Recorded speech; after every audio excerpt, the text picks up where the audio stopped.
નમસ્કાર, મારું નામ દમણિયા શ્રદ્ધા ગભરુભાઈ છે. અમે 11મા ધોરણમાં ભણીએ છીએ.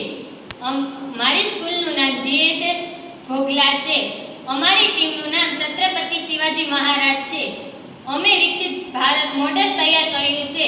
વિકસિત ભારત મોડેલ એટલે કે ભવિષ્યમાં ભારત કેવું હશે ને હાલમાં ભારત કેવું છે.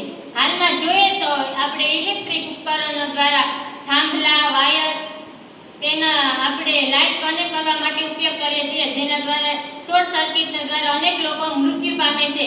પણ જ્યારે ભવિષ્યમાં વિકસિત ભારતમાં આપણે ડિજિટલ ઇન્ડિયા દ્વારા વાઈફાઈ કનેક્ટ કરીને ઇલેક્ટ્રિક સાધનોનો ઉપયોગ કરી શકીએ છીએ અને આપણે લાઇટ વાપરી શકીએ છીએ. સોલર ટ્રેકરનો ઉપયોગ ઉર્જા પ્રાપ્ત કરવા થાય છે. આપણે તેને અનેક રીતે ઉપયોગી કરી શકીએ છીએ. જ્યારે લાઇટ ન હોય ત્યારે તેને આપણે યુઝ કરી શકીએ છીએ. બુલેટ ટ્રેન હાલમાં ટ્રેન નીચેલી જાય, જમીન પરથી જાય છે અને તેનો અવાજ આવે છે. પણ બુલેટ ટ્રેન એવી છે કે જે શાંત રીતે જશે અને સામાન એક જગ્યાએથી બીજી જગ્યાએ ટ્રાન્સપોર્ટ સામાન કરશે.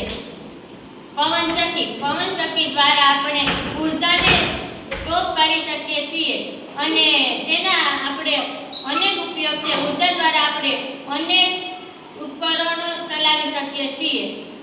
ચંદ્રયાન 3 પૃથ્વી પર પહોંચતા 1 મહિનો લાગે છે, પણ ભવિષ્યમાં ચંદ્રયાન 3 ને આપણે લોન્ચ કરતા 7 થી 8 દિવસ લાગશે.